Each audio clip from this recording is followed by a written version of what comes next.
Hello, love. So, this is how I spend my day from 6 a.m. to 1 p.m., which is usually just doing the normal stuff like I'm trying to get out of this kind of rut. So, I try to be active a little bit, which I usually don't do. I usually just stay depressed and just stay in my bed. But I'm trying to move away from that. So, I've tried to be more active, if I want, like I only buy if it's breakfast, I only buy breakfast.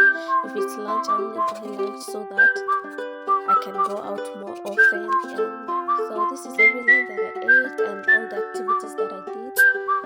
And after that, the only thing else that I did was I just kept studying because I'm still a student. So I was just studying, taking a break to watch a little bit and more study. And that's basically it. Bye.